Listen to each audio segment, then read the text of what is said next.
Good night, ladies and gentlemen. Welcome for some of you the second time today. I immediately give the floor to the President of the European Council, Herman Van Rompuy. Good night, ladies and gentlemen. We took important decisions this evening and even this night. Let me first brief you on our economic discussion. We decided a comprehensive package of economic measures. Under the impulse of our earlier meetings, in particular the informal Eurozone summit of the 11th of March, a lot of work has been done already. And today almost all the strengths of this enterprise have come together. We adopted the Euro Plus Pact. It will provide a new quality of economic coordination, and we call it the Euro Plus Pact for two reasons. First, because it is about what Eurozone countries want to do more. They share one currency and wish to undertake efforts on top of the existing EU commitments and arrangements. Secondly, because it is also open to the others. And that's why I'm glad that today the 6 colleagues from non-Euro countries announced that they will join the Euro Plus Pact. They are Denmark, Poland, Bulgaria, Romania, Lithuania and Latvia. I welcome that these countries want to cooperate more closely with the Eurozone, and the pact remains open for the others to join later on. The political commitment of the Euro Plus Pact comes on top of all the other measures in the package to improve Member States' economic performance.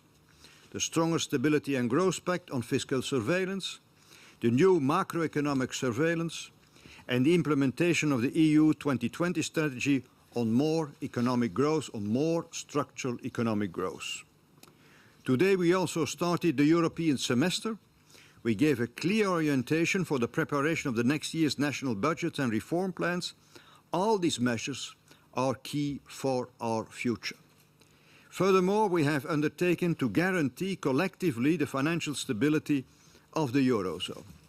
We today adopted the final decision on the European Stability Mechanism.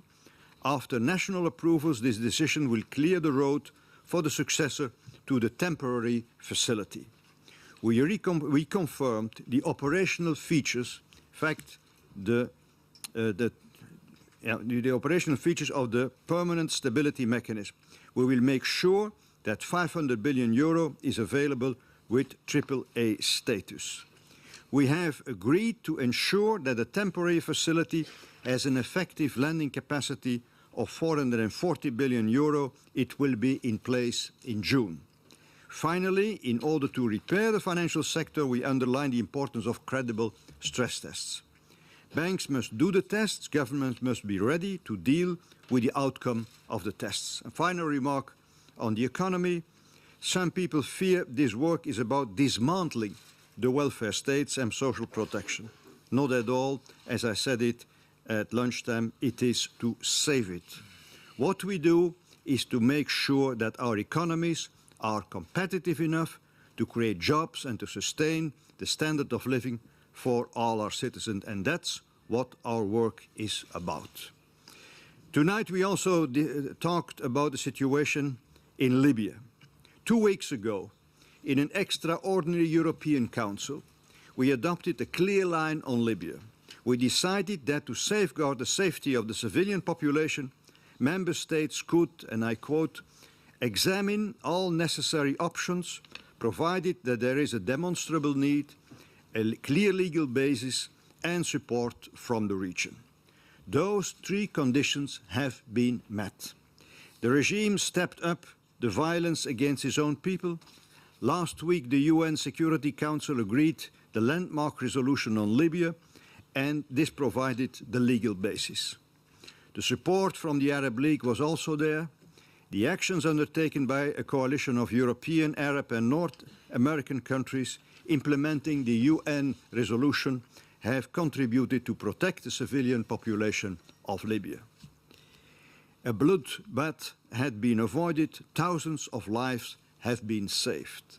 military operations should cease as soon as the civilian populations are safe. From the beginning of the crisis, the European Union was at the forefront, imposing tough sanctions. Today we decide that we are ready to adopt further sanctions, including measures to ensure that oil and gas revenues do not reach the Gaddafi regime. Member States will ask the United Nations to do the same. We have also provided humanitarian aid. All heads of state or government stand ready for further action in this field. The political objectives we set 2 weeks ago remain unchanged. Gaddafi must go, and we want a political transition led by the Libyans themselves and based on a broad-based political dialogue. We also stand ready to help a new Libya, both economically and in building its new institutions. The humanitarian situation in Libya and at its borders remain a source of serious concern. And that's why we will continue to provide humanitarian assistance in Libya. We follow the events of the region very closely. And knowing the situation is different in each country, we express our utmost concern at the situation in Syria, Yemen and Bahrain. And we condemn strongly the escalation of violence. On the positive side, we noted the smooth conduct of the constitutional referendum in Egypt last week. Today we decided on the first steps of the new partnership with the Southern Neighbourhood that we established on March the 11th.